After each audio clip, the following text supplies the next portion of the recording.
Assalamualaikum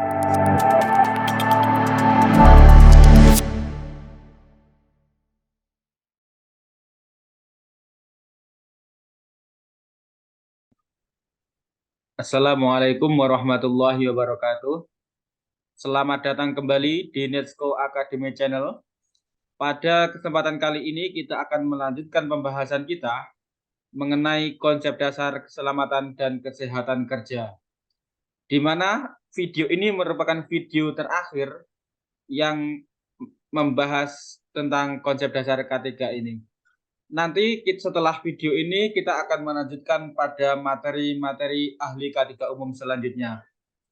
Baiklah, Bapak Ibu sekalian, sebelum masuk ke materinya, silahkan untuk subscribe channel kami agar tidak ketinggalan materi-materi yang disampaikan oleh Bapak Hirman terkait tentang materi-materi ahli K3 umum. Baiklah, marilah kita simak penjelasan konsep dasar keselamatan dan kesehatan kerja di video ke-7 ini. Silakan Pak Hirman. Terima kasih Mas Asif.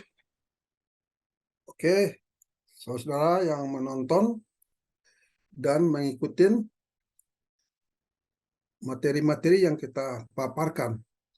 Dan ini adalah materi yang ke-7, seperti yang dibilang oleh Mas Asif tadi, tentang konsep dasar keselamatan dan kesehatan kerja.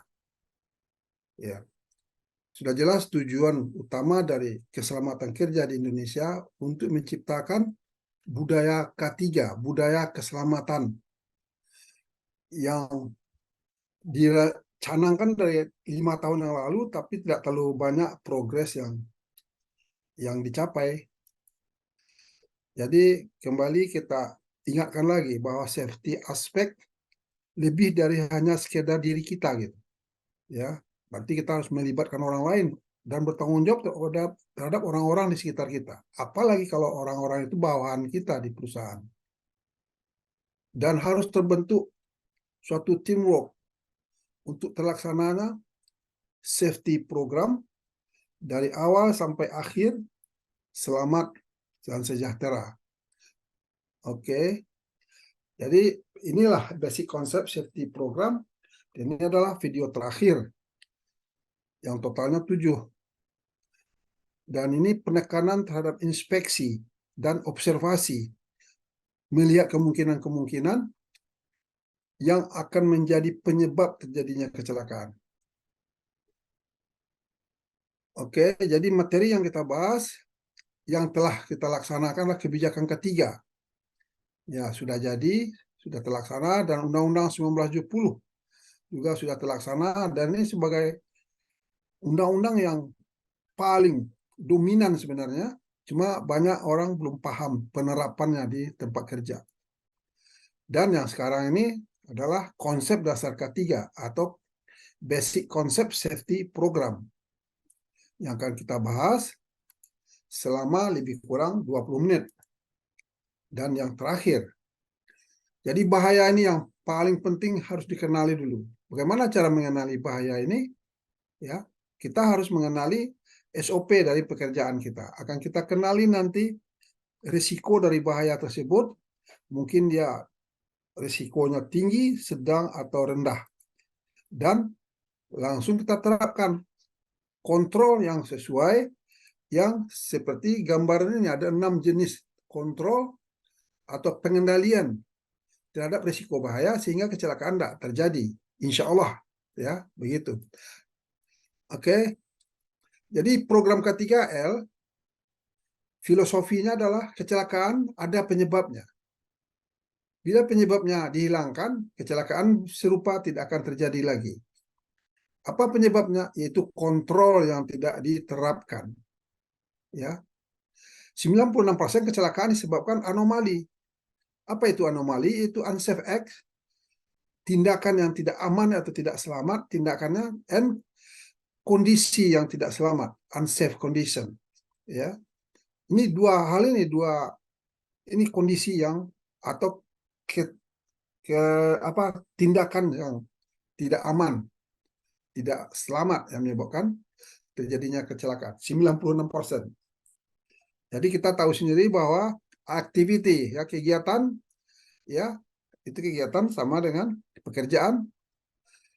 Sudah itu ada prosedur, ya prosedur dari kegiatan tersebut, langkah-langkahnya. Suatu job safety analysis, maka kita nilai keselamatan pekerjaan tersebut, ya kita nilai safety-nya, keselamatannya. Suatu cara mengenali bahaya yang sebagai sumber terjadinya kecelakaan. Bahaya, suatu risiko dinilai tingkatnya, apakah risikonya parah, ya bisa fatality, mungkin multiple fatality, meninggal beramai-ramai, meninggal kan bisa terjadi. Kontrol diterapkan. Nah, ini kontrol yang paling penting. Suatu direview lagi, direview pelaksanaannya. Jadi ini yang tidak bisa ditinggalkan. Sekarang kita akan berfokus kepada plan program, safety plan program, ya. Sebenarnya apa sih yang dimaksud dengan plan program atau dilengkapnya tahunan safety plan program, perencanaan, program perencanaan safety, ya, dari K3L, ya, K3L, kesehatan, keselamatan, kesehatan kerja, dan lingkungan. Program ini, ya, tentu harus tercermin dari Januari, ya, dari Januari pada tahun itu sampai Desember, Januari, Februari, Maret, April sampai Desember. Dan ada people in charge-nya. People in charge siapa yang bertanggung jawab menerapkan program ini, ya, dari item program ini. Sudah itu ada juga KPI-nya. KPI itu apa? Yaitu pencapaian yang harus tidak bisa ditolak. Jadi contohnya nih untuk sederhananya, kita semua di sekolah punya mata pelajaran, ya, dari minggu ke minggu sampai akhir bulan sampai akhir tahun, ya, akan ada mata pelajaran yang mata pelajarannya berubah-ubah dan dilihat perkembangannya. Ya, itu dinamakan lesson plan, bisa dianggap lesson plan, ya, atau bisa juga mata kuliah bagi orang yang di perguruan tinggi, ya, tapi akan tercermin dalam bentuk bulanan, mingguan, bulanan, dan akhir tahun. Itu namanya lesson plan, bisa diistilahkan, ya. Itu institut pendidikan resmi biasanya begitu. Tapi untuk kasus safety program harus ada plan program namanya. Jadi bukan mata pelajaran tapi plan program. Ya, plan program ini mulai dari Januari, minggu, dari hari, minggu, bulan sampai Desember, ya. Itu dinamakan plan safety program. Jadi safety program yang terencana. Berdasarkan inilah kelihatan apa saja kerjanya pihak safety. Jadi sudah jelas institut pendukung K3L yang memastikan harus jalan plan safety program ini. Oke, selanjutnya kita bicarakan mengenai Safety Plan Annual Program Year 2021 dari PT Anugerah. Ini sebagai contoh aja, ya, sebagai contoh, ya, bagaimana dari Januari, Februari, suatu sampai Desember, dan suatu ada KPI-nya, Key Performance Indicator-nya, dan people in charge, siapa yang, pihak mana yang melaksanakan, yang bertanggung jawab. Di sini dibuat 14 item. Ya, kenyataannya 14 item ini cuma yang paling sederhana. Perusahaan-perusahaan besar kadang-kadang bisa 30 item, bisa 40 item, ya, bisa 20 item. Tapi kita yang penting-penting aja sebagai contoh. Ya. Misalnya di sini dari 1 sampai 14 ini misalnya manajemen review meeting, kita secara terperinci kita bahas selanjutnya. Ya.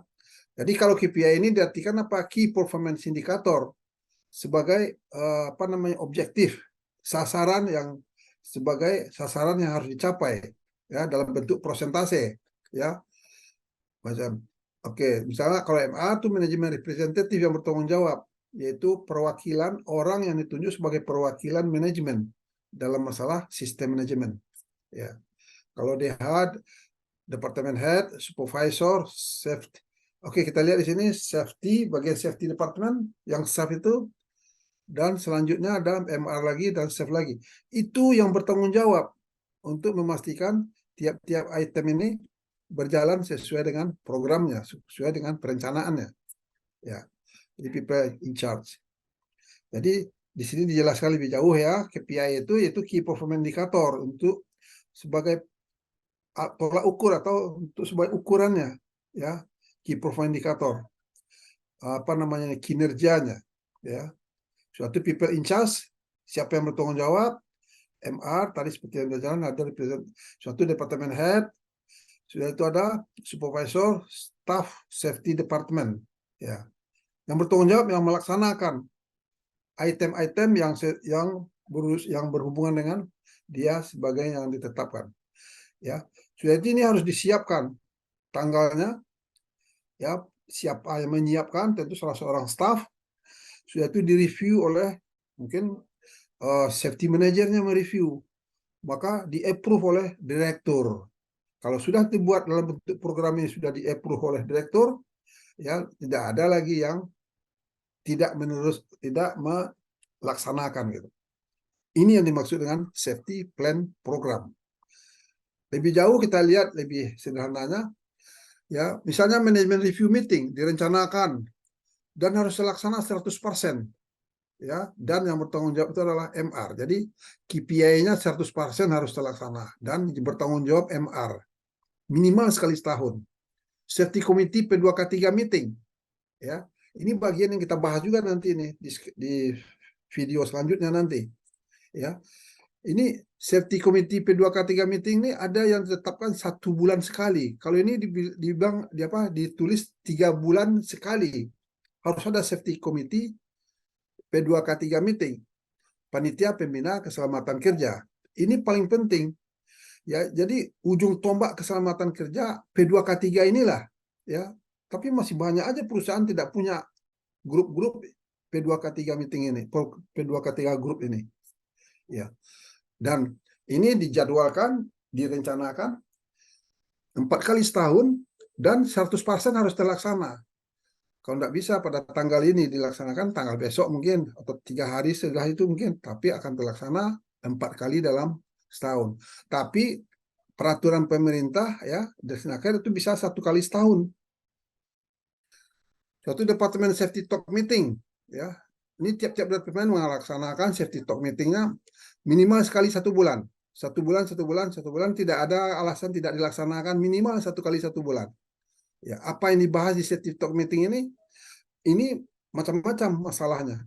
Dari apa yang kita bahas akan timbul nanti sebagai pokok subjek yang akan dibicarakan di safety talk meeting. Dan ini juga 100% harus terlaksana. Dan tiap-tiap departemen head bertanggung jawab dia untuk melaksanakan. Ya, namanya departemen safety talk meeting. Yang keempat, toolbox safety meeting. Ya, toolbox safety talk meeting. Ini 24 kali dalam sebulan. Berarti ini rata-rata 1 bulan. 1 hari 1 kali dilaksanakan. Biasanya setiap shift mau mulai kerja, mereka melakukan safety talk meeting ini.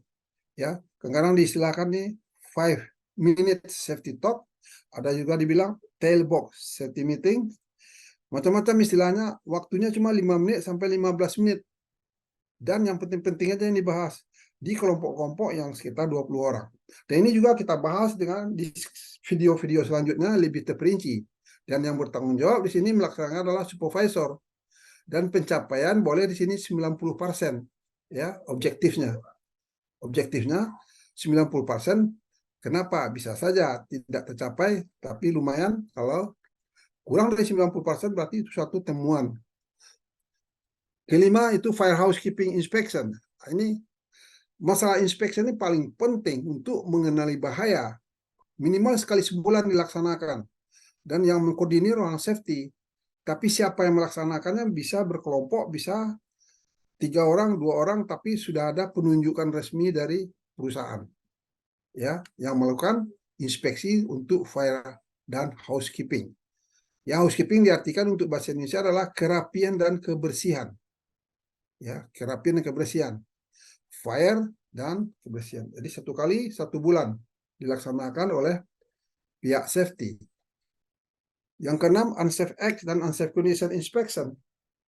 Ya, ini sudah jelas dan menggunakan biasanya ada stop program. Stop program juga termasuk training yang termasuk mahal juga ya. Maksudnya saya sering mengajarkan gitu.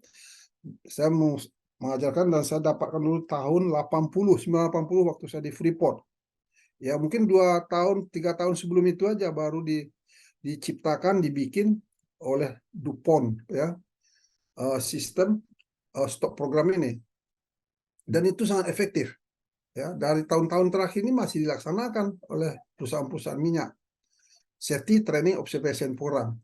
Jadi itu menginspeksi kondisi dan tindakan yang tidak aman. Ini malahan dilakukan 5 kali dalam sebulan. 5 kali sebulan, 5 kali sebulan, dan 90% harus tercapai. Ini yang mengkoordinir orang safety. Suatu refreshing safety certificate training. Jadi begini, ini tiap-tiap sertifikat yang sudah keluar, resmi keluar dari badan yang legalnya mengeluarkan, maka harus dilaksanakan refreshing trainingnya. Ya, misalnya pelatihan P3K, pertolongan pertama pada kecelakaan, ya kan? Itu sekali 6 bulan dilaksanakan refreshingnya, bisa dikoordinir langsung oleh orang perusahaan, ya. Sedangkan untuk yang sertifikat yang dari luar itu minimal ada orang-orang yang ditunjuk untuk itu dari perusahaan, dan orang-orang itulah yang melaksanakan refreshing safety training ini untuk safety certification training ya, refreshing. Oke, jadi maksudnya ini bukan untuk P2K3 aja ya, bukan untuk P3K aja, sorry, itu bukan P3K aja, tapi semua sertifikat-sertifikat yang berlakunya sekali 5 tahun ya. Misalnya operator kren ya, ada sertifikatnya, atau CEO namanya, atau forklift itu sekali 5 tahun kalau nggak salah sekarang. Namun harus dilakukan refreshing training, dan semua training-training yang didapatkan oleh perusahaan, oleh karyawan perusahaan yang ditunjuk, yang mendapatkan training yang resmi ya, dan mereka harus melakukan refreshing training. Dan ini ada di SMK 3. Nanti kita bahas juga ya SMK 3. Internal audit K3L, SMK 3 PP juga harus dilaksanakan. Berarti ini minimal 4 kali setahun dilakukan internal audit. Juga nih bahannya akan kita bahas juga nanti itu. Itu secondary audit subkontraktor. Ini perusahaan bisa saja punya subkontraktor ya, maka subkontraktor juga harus kita audit ya, SMK 3-nya atau keselamatan kerjanya.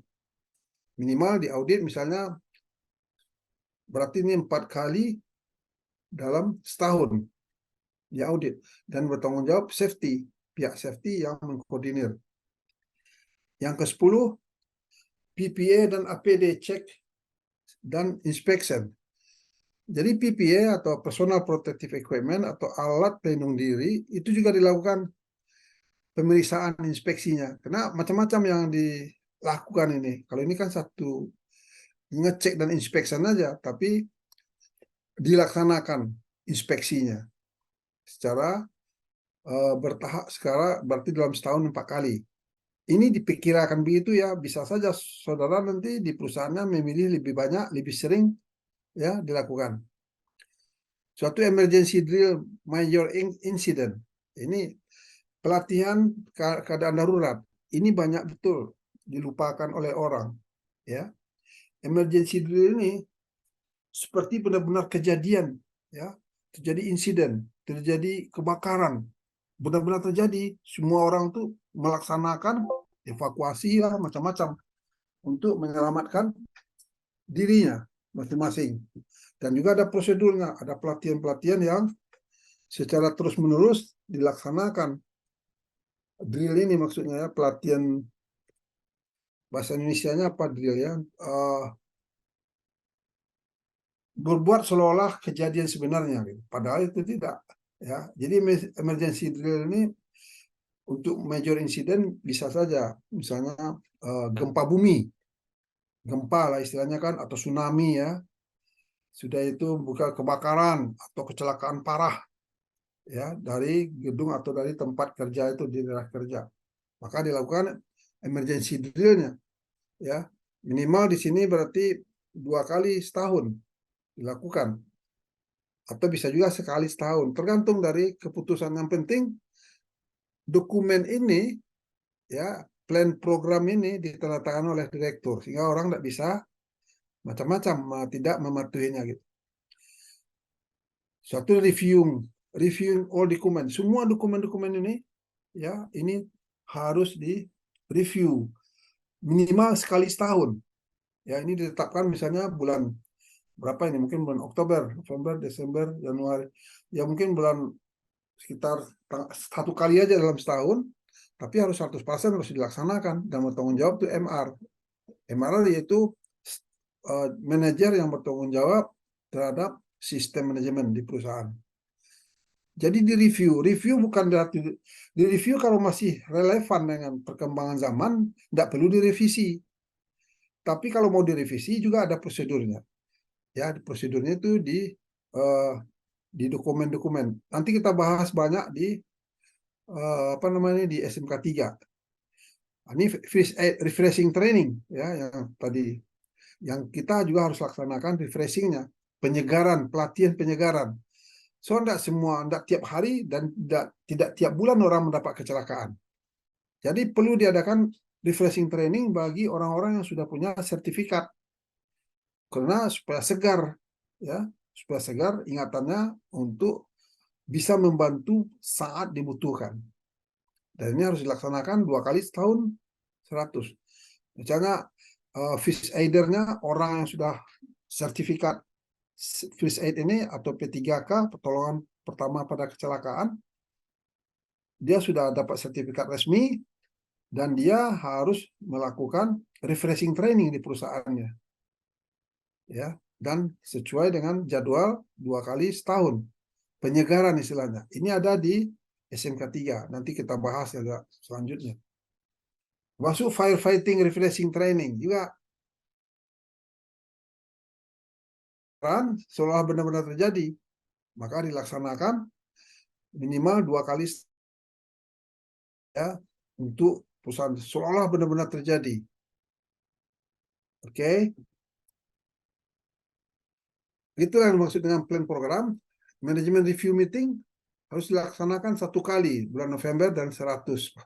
Ya. Ini sesuai dengan SMK 3 PP nomor 50 tahun komitmen. Komitmen manajemen puncak harus menetapkan tinjauan ulang dan evaluasi. Ada 3 kriterianya. 1 kriterianya yaitu tinjauan terhadap penerapan SMK 3 meliputi kebijakan, perencanaan, pelaksanaan, pemantauan, dan evaluasi telah dilakukan, dicatat, dan didokumentasikan. Ya, jadi sesuai dengan rencana dan diterapkan. Ada buktinya. Ini kriteria ini menunjukkan harus ada buktinya dilaksanakan. Kriteria yang kedua, hasil tinjauan dimasukkan dalam perencanaan tindakan manajemen. Ya, itu yang kedua kriteria. Yang ketiga kriterianya, pengurus harus meninjau ulang pelaksanaan SMK 3 secara berkala untuk menilai kesesuaian dan efektivitas SMK 3. Ya, ini akan dibahas secara detail di subjek nomor 14 dan 15, ya, SMK 3 PP. Jadi tidak bisa kita detail sekarang membahasnya. Yang penting udah paham kita bahwa ini penting. Safety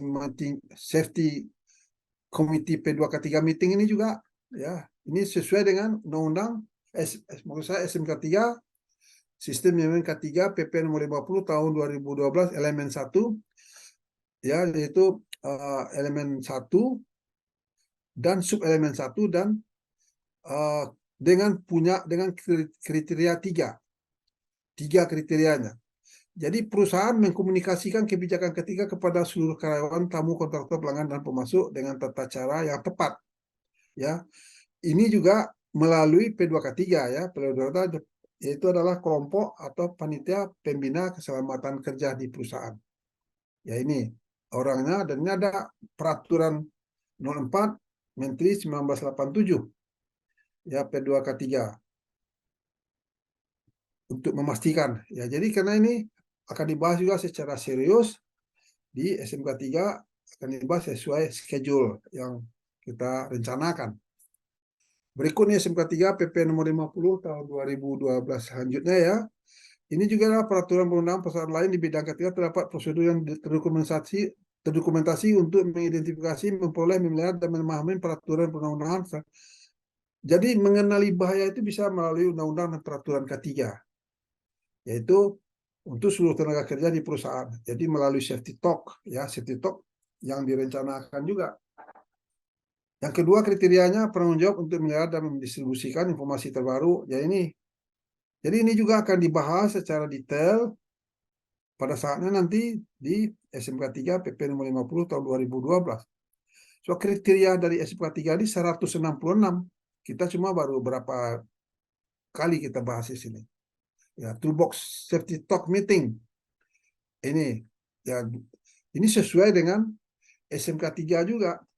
Strategi pendokumentasian seluruh sistem prosedur instruksi kerja dan formulir yang berkaitan dengan pelaksanaan K3 tempat kerja meliputi informasi K3 ini ada satu kriteria. Dan suatu peraturan perundang-undangan pasal lain di bidang K3 ada 4 kriteria. Ya, jadi 4 kriteria itu akan dibahas terdapat prosedur untuk peraturan perundang-undangan. Ya, jadi juga dibahas secara detail pada saatnya nanti. Ya, sesuai itu fire housekeeping inspection. Ya, ini inspection mengenali bahaya sesuai dengan SMK 3 PP nomor 50 tahun 2012 elemen 7 ini, ya, bahwa penting melaksanakan fire dan housekeeping inspection. Karena disinggung dan dibahas di sini karena kita tahu kita sedang membahas konsep dasar keselamatan kerja, dan ini tidak bisa terlewatkan karena ada hubungannya dengan SMK 3 sendiri, ya, nomor 50 tahun 2012 di elemen 7. Standar pemantauan, karena memantau itulah yang maksudnya mengenali ada enggak yang tidak standar lagi gitu. Maka itu adalah bahaya yang harus dikenali secepatnya dan diperbaiki. Jadi pemantauan lingkungan tempat kerja, ya, pemeriksaan bahaya ada 7 kriterianya. Pemantauan pengukuran lingkungan kerja ada 2 kriteria. Peralatan pemeriksaan inspeksi pengukuran pengujian ada 2 kriteria. Pemantauan kesehatan ada 5 kriteria. Semua ini terkait dengan kemungkinan akan terjadinya kecelakaan. Karena ini ada kandungan bahaya yang dicoba atau yang dipesankan dari standar dari SMK 3 ini.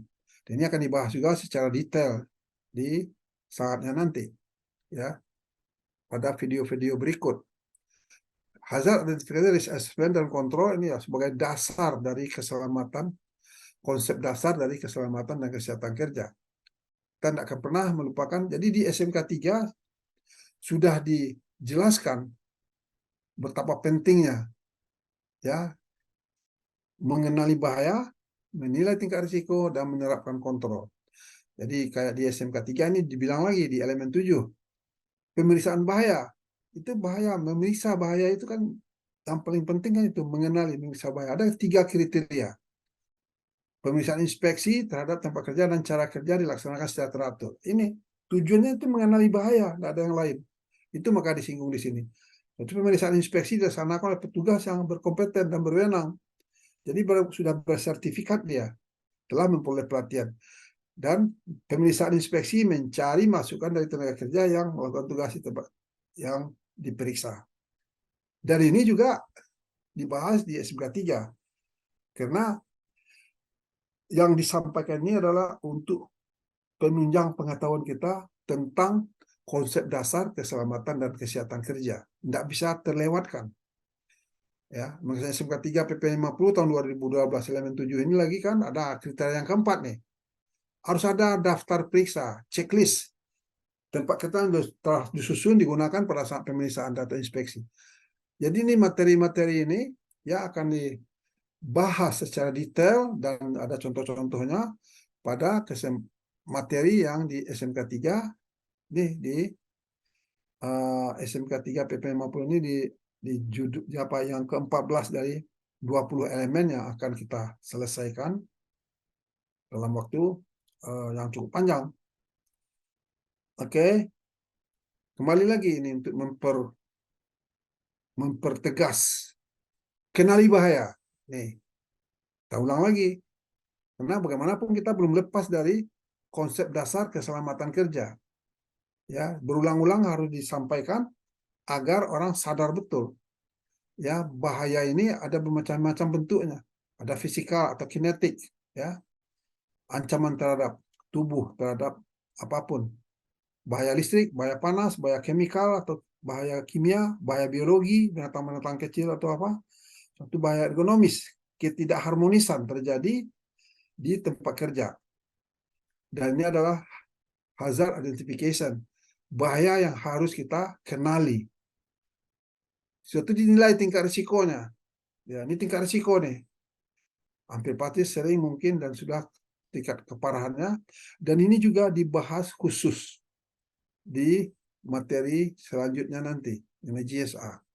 Dan hierarki kontrol ini juga akan dibahas secara serius pada item selanjutnya nanti, ya, dari materi ahli K3. Ya, di 20 item yang kita lihat dari awal. Jadi ini SMK 3, pemantauan dan pengukuran lingkungan kerja. Ini tetap mengenali bahaya, ya, dipantau dan diukur, ya. Kalau jangan-jangan sudah melebihi nilai ambang batas, ya, misalnya pengukuran lingkungan kerja meliputi faktor fisik, kimia, biologi, ergonomi, dan psikologis, ya, diukur. Satu, pemantauan pengukuran lingkungan kerja dilakukan oleh petugas atau pihak yang berkompeten, tentu orang yang sudah punya sertifikat. Tidak boleh orang yang asal melaksanakan aja. Oke, dan ini juga akan dibahas secara detail. Oke, apa yang dimaksud dengan observation atau mengenali bahaya atau sama juga dengan inspeksi? Ya seperti ini misalnya, ini ada kondisi yang tidak aman di sini. Kondisi dan tindakan yang tidak aman yang harus diobservasi, yang harus diteliti, yang harus diinspeksi, harus dikenali dalam bentuk berbahaya, ada bahayanya, ya. Di sini bisa kita lihat, ya. Yang pertama apa? Seperti ini, orang jalan di tangga, ya. Ini kelihatan dengan mudah bagi orang yang mengerti safety. Ada kontrol yang tidak diterapkan di sini nih. Mungkin kontrol administrasi, ya, atau kontrol engineering.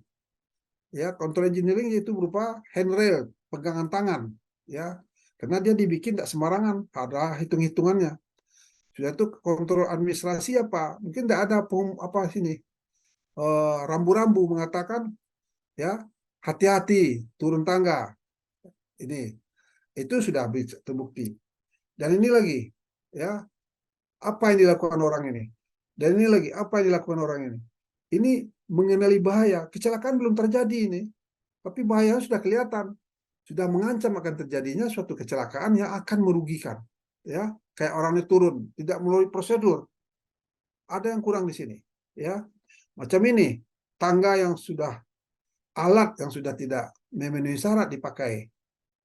Ya, seperti ini yang bekerja tanpa pelindung mata, dan sangat berbahaya dia menggunakan gergaji pada meja. Ini bahaya kulit pisang di lantai. Apa kontrol dari semua ini? Yang jelas ini adalah mengenali bahaya-bahayanya, ya. Dan ini manual handling, tidak benar caranya, sudah jelas ada bahayanya. Ini bahayanya bertumpuk barang-barang pada bukan di tempatnya, ya. Seperti ini ada yang manual handling, ya, dengan cara yang salah. Dan ini juga bekerja dia sambil merokok dan menuangkan bahan bakar. Dan ini sambil bicara-bicara dan melakukan. Ini yang harus diobserv itu diteliti dan dirubah, ya. Biasanya dengan program STOP, Safety Training Observation Program. Ini ditumpuk di tempat emergency, tempat keadaan darurat, lorong keadaan darurat, dia tumpuknya barang-barang, ya, sama orang yang tidak ngerti, ya, sangat berbahaya. Dan ini tumpahan minyak di lantai. Dan ini orang tidak punya helm atau hard hat, jalan dia. Oke, itu contoh-contoh. Jadi di SMK 3 kita akan membahas banyak mengenali bahaya, ya, melakukan pemeriksaan, inspeksi, pengukuran, dan pengujian. Dan ini tetap akan menjadi kepedulian bagi orang safety, dan ini akan dibahas lebih detail pada materi SMK 3 nanti, yang subjek nomor 14 dan nomor 15. Checklist. Nah, ini checklist. Apa guna harus ada checklist? Supaya jangan ada yang terlupakan. Ya, ini mengenai checklist tentang kebakaran. Jadi melakukan inspeksi itu harus ada checklistnya supaya jangan ada yang terlupakan maksudnya. Maka dipastikan semua item di sini diperiksa dengan jelas. Oke, selanjutnya yang terakhir ini pengolahan kepemimpinan, ya, yang harus dilaksanakan untuk efektifnya safety dan health program, ya, HSE effective program. Jadi harus ada pengelolaan kepemimpinan, manajemen leadership. Yang berikut adalah mengenali bahaya lagi, ya, mengenali bahaya dan menilai tingkat risikonya, hazard identification dan assessment. Partisipasi pekerja, worker participation dari mana didapat? Dengan adanya meeting-meeting, ya, dengan adanya meeting-meeting, adanya inspeksi terhadap orang-orang yang di tempat kerja, dan kita akan melakukan interview, pertanyaan-pertanyaan yang harus menunjukkan partisipasi dari pekerja. Sudah itu, nih, hazard prevention dan control, ya, pencegahan terhadap bahaya dan pengendalian bahaya tersebut. Suatu pendidikan dan pelatihan, ini tidak bisa lupa, yaitu tidak bisa dilupakan. Ini education, pendidikan, dan pelatihan-pelatihan yang harus ada di dalam manajemen leadership ini. Suatu program evaluation dan improvement, yaitu evaluasi program dan peningkatan. Ya, suatu multi employer, jadi program koordinasi lapangan perusahaan harus ada terlaksana. Dan ini semua akan mencapai efektif safety dan health program di perusahaan di mana saudara bekerja. Ya, ini pemahaman kita udah bahas, ya, perusahaan. Jadi konsep dasar program ini yaitu pemahaman secara menyeluruh, secara komprehensif perusahaan, relasi institut, profil produk dari perusahaan itu sendiri, visi dan misi perusahaan, kebijakannya, program, implementasi, audit, jenis bahaya, sumber bahaya, tingkat risikonya, kontrol, dan mengenali bahaya, menaksir tingkat risiko untuk kontrolnya. Sudah itu Undang-Undang 1945, Undang-Undang 197, SMK 3, PP nomor 50 tahun 2012, peraturan terkait bidang mekanik kelembagaan SMK, aplikasi standar, rates, dan pengukuran observasi audit. Ya, ini saya sebagai presenternya, ya. Oke, dari PT Nesco. Dan ini sekedar sindiran aja, ya, bahwa orang sudah meninggal dia akan menyesal juga deh. Nggak usah disesalkan terus bro, katanya. Dibilang kan kesalahan kita tidak mengenali bahaya, bekerja tidak mengenali bahaya, ya, udah terlambat. Yes, ya sudah terlambat bro, katanya gitu. Oke, itulah akhir dari pembahasan kita, the end of elaboration tentang konsep dasar keselamatan dan kesehatan kerja. And good luck bagi yang nonton video ini. Terima kasih, Mas Asif. Baik, terima kasih Pak Herman atas penjelasannya. Kita sudah membahas secara tuntas konsep dasar keselamatan dan kesehatan kerja ini dalam 7 video seperti itu. Ya. Jika Bapak Ibu sekalian ketinggalan dengan apa yang telah dibahas oleh Pak Herman Karim, Anda semua bisa mencarinya di YouTube channel kami. Dan jangan lupa untuk subscribe channel kami karena kita akan terus memberikan materi-materi lanjutan dari ahli K3 umum. Baik, dari kami terima kasih atas perhatiannya dan sampai jumpa di video-video selanjutnya. Terima kasih. Terima kasih.